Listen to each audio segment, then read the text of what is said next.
दोस्तों, आज की कहानी है मम्मी जी खुशियाँ खूबसूरती से नहीं गुणों से मिलती हैं। दोस्तों, कहानी शुरू करने से पहले अगर आपने चैनल को सब्सक्राइब नहीं किया हो तो कर लीजिए ताकि आपके पास पहुंच सके हर नया वीडियो।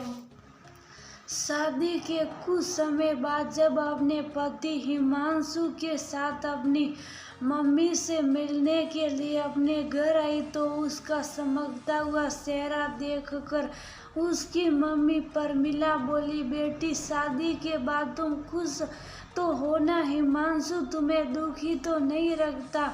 वो तुम्हारा ख्याल तो रखता है ना? तब आरती मुस्कुराते हुए बोली, मम्मी जी शादी के बाद मैं बहुत खुश हूँ। हिमांशु मुझे बिल्कुल भी दुखी नहीं करता और हमेशा मेरा ख्याल रखता है। सच कहूँ तो ऐसा पति पाकर मैं बेहद खुश हूँ। अच्छा हुआ जो मैंने आपकी बात मान ली, नहीं तो इन्हें ठुकरा कर मैं जीवन में बहुत बड़ी गलती कर देती। मम्मी आप दुनिया की बेस्ट मम्मी हो, कहते हुए उसने अपने दोनों हाथ प्यार से मम्मी के गले में डाल दिए थे। बेटी को बहुत खुश देखकर परमिला को कुछ समय पहले की याद आ गई थी। उनकी बेटी आरती बेहद खूबसूरत और आधुनिक विचारों वाली लड़की थी जो अपनी शिक्षा पूरी करने के बाद एक कंपनी में एचआर की जॉब करती थी। विवाह की उम्र हो जाने के कारण उसके मम्मी पापा जल्दी उसकी शादी कर देना चाहते थे, परंतु आरती को अपनी खूबसूरती पर बेहद अभिमान था जिसके कारण उसे कोई भी लड़का पसंद नहीं आता था।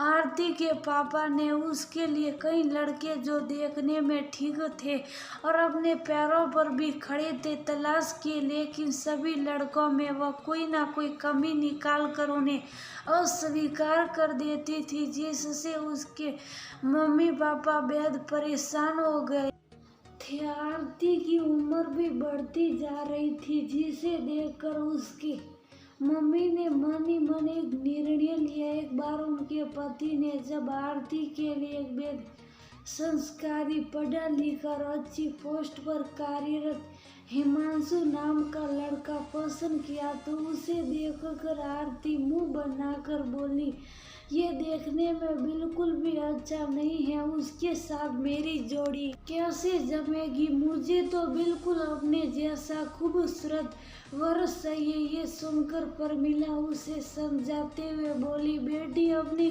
खूबसूरती पर इतना अभिमान ठीक नहीं। वैवाहिक जीवन को खुशहाल बनाने के लिए इंसान की खूबसूरती नहीं उसके गुण चाहिए। वैसे भी यदि इंसान के अंदर गुण ना हो तो खूबसूरती किसी काम की नहीं रहती, क्योंकि दाम्पत्य और जीवन प्रेम, त्याग, समर्पण, सहनशीलता जैसे गुणों से मधुर बनता है। ये सारे गुण हिमांशु में है। बेटी हिमांशु जैसे लड़के को ठुकराना ठीक नहीं। कहीं ऐसा ना हो बार बार लड़कों को नापसंद करने के चक्कर में तुम्हारी उम्र इतनी ज्यादा हो जाए कि लड़के ही तुम्हें देखकर शादी के लिए इनकार कर दे, क्योंकि अभिमान और उम्र ढलने के बाद तुम्हारे लिए रिश्ते आने भी बंद हो जाएंगे। अभी भी वक्त है तुम्हारे पास, अपने अभिमान को त्याग कर हिमांशु से विवाह कर लो। मैंने अपने बाल ऐसे ही धूप में सफेद नहीं किए हैं, मुझे भी जिंदगी का बहुत बड़ा तजुर्बा है। परमिला की बातें सुनकर आरती शर्मिंदा हो गई थी। उसने अपनी जिद छोड़कर हिमांशु से रिश्ते के लिए रजामंदी दे दी थी। कुछ दिनों बाद जब धूमधाम से उसका विवाह हिमांशु के साथ हुआ तब वह खुशी खुशी अपने पति के साथ ससुराल चली गई थी। ससुराल में जाने के बाद जब उसे मायके की याद आती तब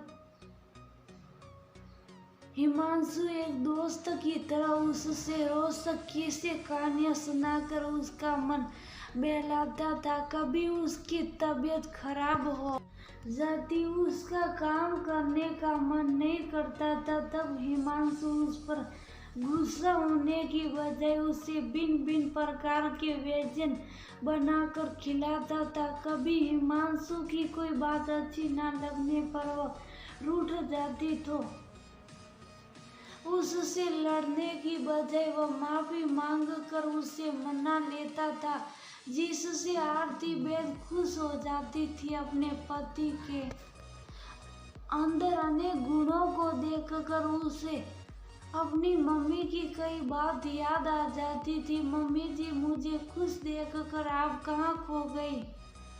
कुछ खाने को देना, बहुत भूख लगी है। आरती ने हंसते हुए कहा तो उसकी मम्मी बोली, एक माँ की यही चिंता रहती है कि शादी के बाद उसकी बेटी खुश रहेगी कि नहीं, परंतु तुम्हें खुश देखकर मेरी चिंता खत्म हो गई। मम्मी जी, खुशियाँ खूबसूरती से नहीं, गुणों से मिलती हैं।